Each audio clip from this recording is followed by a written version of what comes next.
प्रेरणा जगत।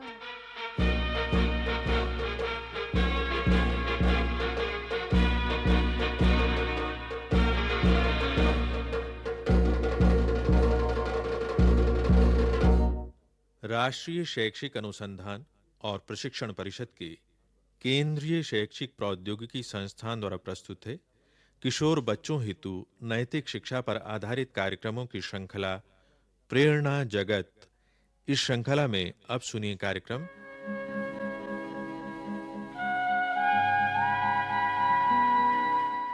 गलत काम।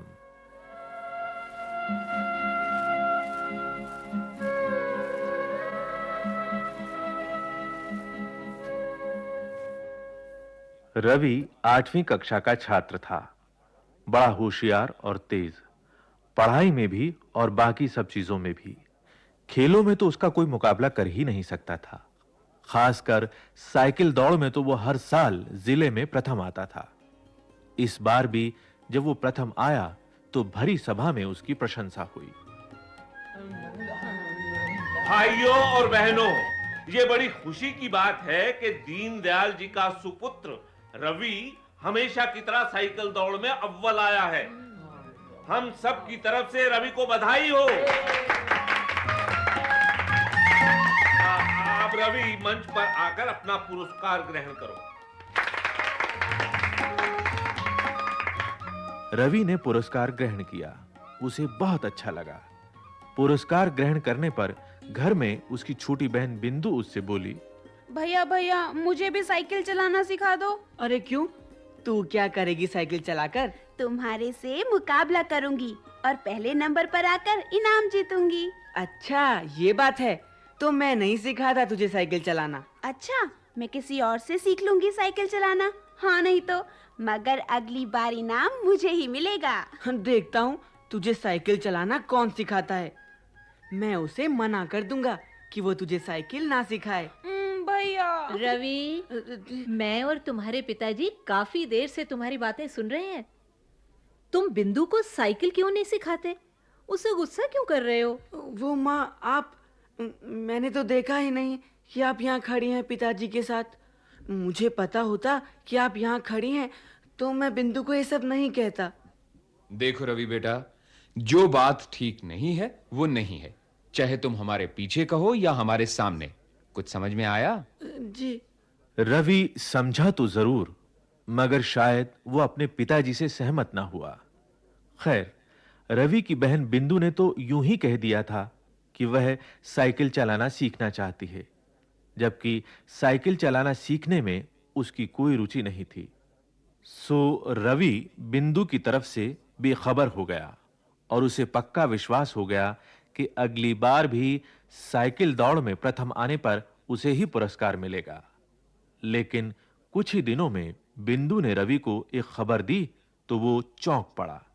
बिंदु बोली, भैया भैया, आज पता है क्या हुआ? क्या हुआ? आज मैंने उस लड़के को देखा जिसे अगली बार साइकिल दौड़ में इनाम मिलने वाला है। देख, तू फिर लगी मुझे छेड़ने। मैं छेड़ नहीं रही हूँ भैया, मैं सच कह रही हूँ। क्या सच कह रही है? यूं भला मुझसे तेज साइकिल कौन चला सकता है? भैया, मैं ना छेड़ रही हूँ ना ही मजाक कर रही हूँ, मैं सच कह रही हूँ। आज सड़क पर एक आदमी किसी का बटुआ लेकर स्कूटर पर भाग रहा था। तब उस लड़के ने क्या नाम था उसका, अशोक ने साइकिल पर उस स्कूटर वाले लड़के का पीछा करके उसे पकड़ लिया और पुलिस के हवाले कर दिया। हेलो, इससे ये कैसे लगा तुम्हें कि उसे अगले साल साइकिल दौड़ में इनाम मिलेगा? अरे, उसने साइकिल इतनी तेज चलाई और स्कूटर पर भागते लड़के को पकड़ कर दिखाया। क्या तुम स्कूटर जितना तेज साइकिल चला सकते हो? वो हाँ, क्यों नहीं चला सकता?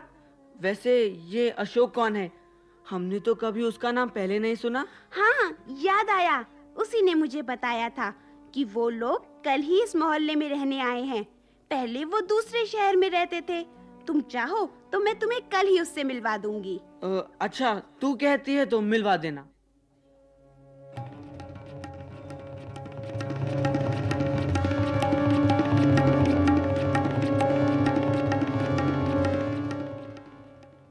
इसके बाद रवि को अगले दिन बिंदु ने जब अशोक से मिलवाया तो उसका माथा ठनका। अशोक ने उसे साइकिल चलाकर दिखाई। रवि हैरान रह गया। सचमुच अशोक बड़ी तेज साइकिल चला लेता था। अब तो रवि सचमुच परेशान हो उठा। उसे लगा कि अगली बार साइकिल दौड़ का पहला इनाम अशोक ही ले जाएगा। इस ख्याल से रवि उस रात सोया ही नहीं। नींद में उसे लगा कि बिंदु उसे कह रही है, क्यों रवि भैया, अशोक आपसे तेज साइकिल चलाता है कि नहीं? क्यों? इस बार इनाम उसे ही मिलेगा कि नहीं?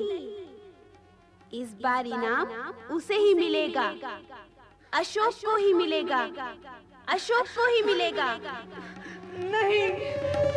रवि चीखकर उठ बैठा। फिर उसने फैसला किया कि वो अशोक को किसी भी तरह जीतने नहीं देगा। समय आने पर साइकिल दौड़ प्रतियोगिता हुई। इस बार उसमें अशोक ने भी भाग लिया, मगर अशोक का दुर्भाग्य, अशोक इनाम प्राप्त नहीं कर सका, क्योंकि दौड़ के बीच में ही उसकी साइकिल पंक्चर हो गई और वह दौड़ में हार गया। इस बार भी रवि ही जीता। रवि को फिर पुरस्कार मिला। घर पर मां और पिताजी ने उसे बड़ी शाबाशी दी।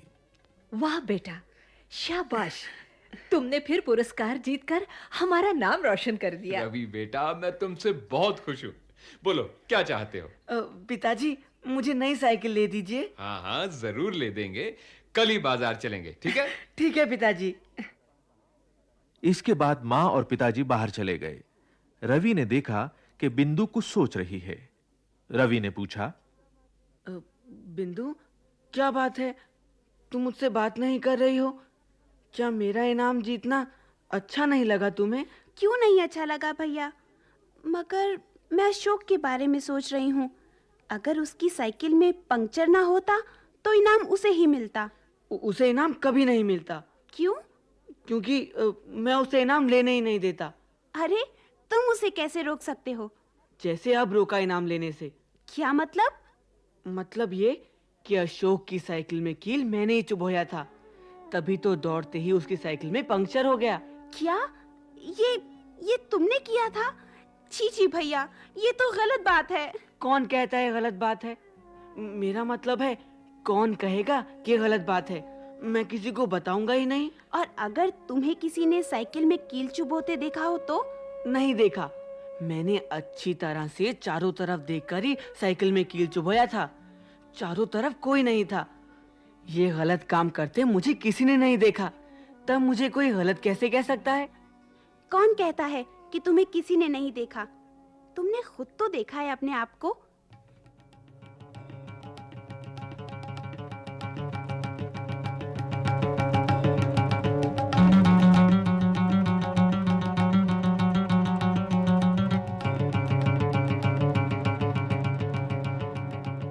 यह सुनकर रवि सोच में पड़ गया। उसकी समझ में नहीं आया कि बिंदु जो कह रही है, क्या वो सही है? श्रोताओ, क्या आप रवि की मदद कर सकते हैं? क्या रवि ने सचमुच गलती की? अगर हां, तो वो क्या गलती थी? क्या आप भी इस बात से सहमत हैं कि छुपकर की गई गलती, यानी वो गलती या वो अपराध नहीं होता जिसका कोई गवाह ना हो? अगर आप रवि की जगह होते तो क्या आप भी वही करते? यदि हां, तो क्यों? यदि नहीं, तो क्यों? इसके अलावा यह भी बताइए कि रवि अपनी बहन को साइकिल क्यों नहीं चलाने देना चाहता था? क्या कारण था कि रवि कोई और इनाम जीत सकता है, यह जानकर भी नींद में परेशान हो उठा? खेल भावना क्या होती है? जी हां, इन सवालों का हल सोचिए और अपने माता-पिता, मित्रों तथा अध्यापक से इनकी चर्चा कीजिए।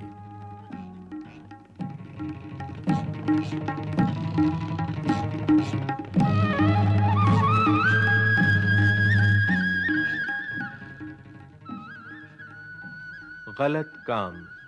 अभी आप सुन रहे थे ये कार्यक्रम।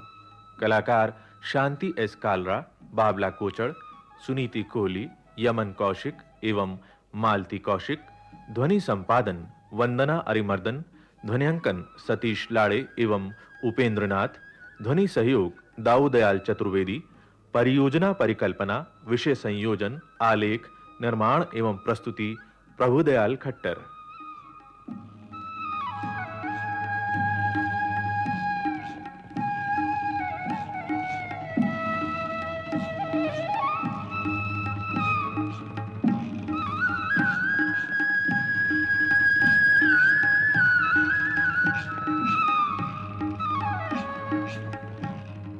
प्रेरणा जगत ये श्रृंखला राष्ट्रीय शैक्षिक अनुसंधान और प्रशिक्षण परिषद के केंद्रीय शैक्षिक प्रौद्योगिकी संस्थान द्वारा प्रस्तुत की गई।